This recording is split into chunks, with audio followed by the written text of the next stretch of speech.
Welcome to TR9 TV Special News.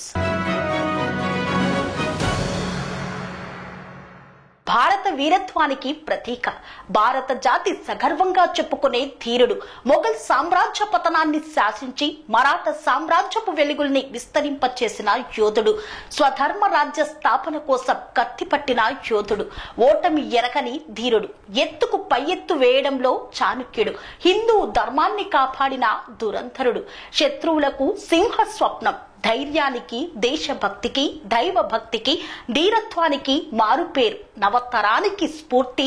Chhatrapati Shivaji Maharaj జయంతి సందర్భంగా ఆ మహాయోధుడి జీవిత విశేషాలపై TR9 TV ప్రత్యేక కథనం.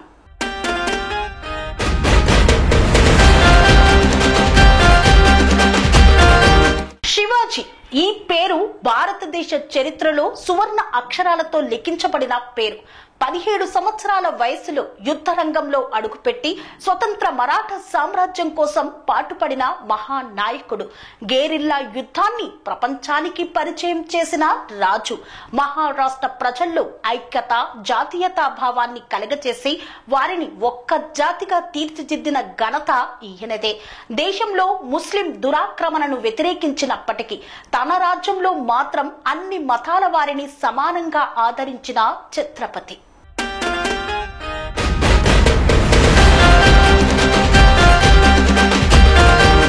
భారతదేశ చరిత్రలో సువర్ణ అక్షరాలతో లిఖించబడిన పేరు.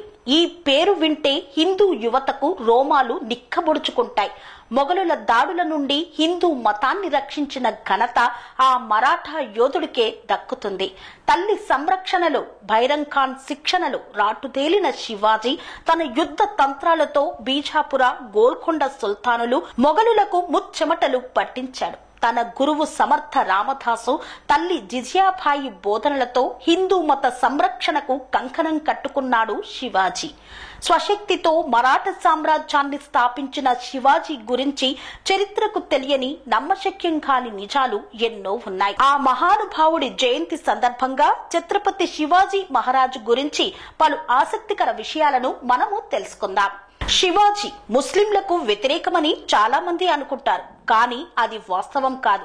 ప్రతాప్ గఢ్ లోని అఫ్జల్ ఖాన్ సమాధిని కూలగొట్టేందుకు హిందూ కార్యకర్తలు గతంలో ప్రయత్నించారు. అయితే శివాజీనే స్వయంగా దాన్ని నిర్మించాడన్న విషయం వెలుగులోకి రావడంతో వారు ఆ ప్రయత్నాన్ని విరమించుకున్నారు. అన్ని మతాలను గౌరవించిన రాజుల్లో శివాజీ ఒకరు. తన హయాంలోనే సైన్యం, పరిపాలన, వివిధ శాఖల్లోని ఉద్యోగుల కూర్పు చూస్తే ఈ విషయం స్పష్టమవుతుంది. మతం ప్రతిపాదికన కాకుండా మానవీయ విధానాలతో శివాజీ పరిపాలన సాగించాడు. సైన్యం, అధికారుల నియామకాల్లో మతాన్ని ప్రతిపాదికగా తీసుకోలేదు. అతని సైన్యంలోని 3వ వంతు మంది ముస్లింలే.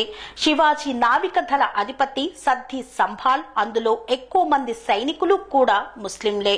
ఇతర మతాల పెద్దలను శివాజీ గౌరవించేవాడు. హజరత్ బాబా యాకుత్ బహదూర్ తోర్వాలే పట్ల శివాజీకి చాలా గౌరవ భావం ఉండేది. ఆయనకు జీవితాంతం పింఛను అందేలా ఏర్పాటు చేశాడు.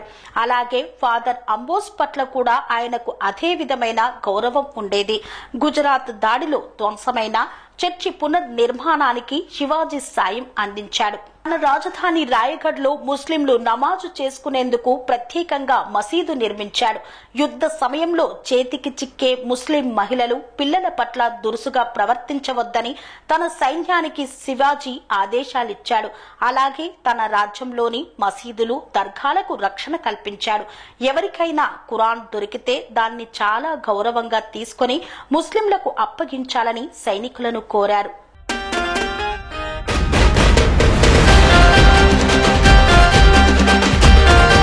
సర్వమత సమ్మేళనంగా పరిపాలించిన ఛత్రపతి శివాజీ అసలు ఎక్కడ పుట్టాడు, ఎవరికి పుట్టారు, ఎలా తన యొక్క మరాఠా సామ్రాజ్యాన్ని స్థాపించాడు అనే విషయాన్ని మనం చూద్దాం.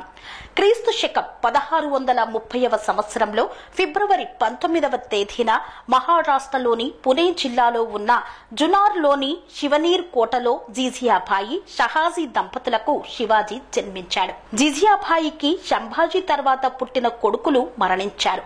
అయితే ఈసారి మరోసారి పుట్టే బిడ్డ బ్రతికి ఉండాలంటూ జిజియాబాయి ఇష్టంగా పూజించే దేవత శివై పార్వతీని మొక్కుతుంది. అందుకే ఆయనకు పార్వతి పేరు కలిసేలా శివాజీ అనే పేరు పెట్టారు. ఆమె శివాజీని గొప్ప వీరునిగా తీర్చిదిద్దింది. క్షత్రియ విద్య, గుర్రపు స్వారీ, దాదాజీ కొండాదేవ్ శిక్షణనిచ్చారు. ఆయన వ్యక్తిత్వాన్ని మరాఠా భక్తి ఉద్యమకారుడు అయిన సంత్ తుకారాం మహారాజ్, సమర్థ రామదాసు తీర్చిదిద్దారు. శివాజీని తన పొరుగున ఉన్న రాజులు రాజుగా గుర్తించలేదు. తన తల్లి కోరిక మేరకు క్రీస్తు శకం 1674 జూన్ 6వ తేదీన రాయ్గఢ్ లో ఛత్రపతిగా గంగాభట్టు పండితుని ఆధ్వర్యంలో పట్టాభిషేకం చేసుకున్నాడు. మేవార్ రాజపుత్రుల సాంప్రదాయం ప్రకారం పట్టాభిషేకం నిర్వహించారు. శివాజీ ఛత్రపతి, హైందవ ధర్మోద్ధారక అనే బిరుదులు ధరించాడు. శివాజీ తన రాజ్యానికి స్వరాజ్యం అని పేరు పెట్టాడు. తన ఇష్ట దైవంగా భవానీ మాతని పూజించేవారు. రాయ్గఢ్ ను రాజధానిగా చేసుకుని పరిపాలన చేశాడు. ఆయన తన పాలనను ధర్మశాస్త్రానుసారంగా కొనసాగించారు. తనకు సహాయపడటానికి అష్ట ప్రధానులను నియమించాడు. పీష్వా, అమాత్య, మంత్రి, సచివ, సుమంత్, సేనాపతి, న్యాయాధీశ్ అనే అష్ట ప్రధానులను నియమించారు.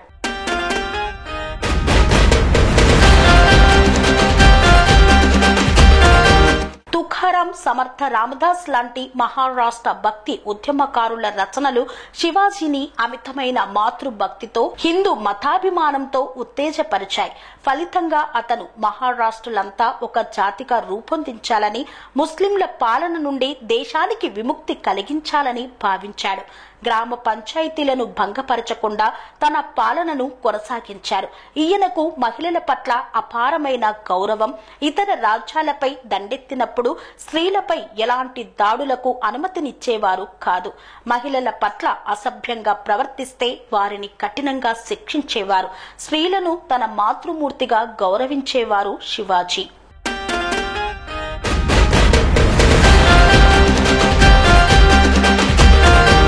శివాజీ గొప్ప నాయకుడు, యుద్ధ తంత్రంలో గొప్ప ప్రతిభాశాలి.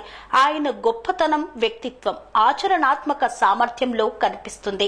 మొఘల్ సామ్రాజ్యంతో అతడు వీరోచితమైన పోరాటం చేశాడు. మహారాష్ట్రలో ఐక్యత, జాతీయతా భావాన్ని కలగచేసి వారిని ఒక జాతిగా తీర్చిదిద్దిన ఘనత శివాజీదే. ఈయన మహారాష్ట్ర వైభవానికి ప్రతీక. మరాఠాలలో అందించిన స్ఫూర్తి నేటికి కొనసాగుతుంది. స్వామి బోధానంద గోసేవ ఆశ్రమం, సైథాపూర్. జ్యోతిష్యం, వాస్తుశాస్త్రం మన పూర్వీకులు మనకిచ్చిన వరం. దుర్గాదేవి, కాలభైరవ ఉపాసనతో వాక్సిద్ధి పొందిన శ్రీ శ్రీ బోధానందగిరి స్వామివారు మీకు ఎలాంటి సమస్యలున్నా, వాటిలో ముఖ్యంగా ధన నష్టం, ఆరోగ్య నష్టం, భార్యాభర్తల మధ్య గొడవలు, ప్రేమించుకున్న వారు దూరం అవడం, ఎన్ని సంబంధాలు వచ్చినా పెళ్లి ముడి పడకపోవడం, రోడ్డు ప్రమాదాలు, అప్పుల బాధలు, వ్యవసాయంలో నష్టాలు, పెద్దల మాట పిల్లలు వినకపోవడం, ఆరోగ్య శాంతి, గృహశాంతి, మనశ్శాంతి లేకపోవడం, ఇలాంటి సమస్యలు ఉన్నట్లయితే ఒక్కసారి స్వామీజీని కలవండి. మీ సమస్యలకు తగిన పరిష్కారాన్ని పొందండి. అంతేకాక అన్ని రకాల వ్యాధులకు గోపంచకవ్య మరియు మూలికా వైద్యం చేయబడును. నమ్మకంతో రండి, ఆయురారోగ్యాలతో వర్ధిల్లండి. మా అడ్రస్ స్వామి బోధానంద గోసేవ ఆశ్రమం, సైథాపూర్, వీరభద్రస్వామి గుడి దగ్గర, యాదగిరిగుట్ట. సంప్రదించవలసిన నెంబర్ 9849213754 మరియు 9618034138.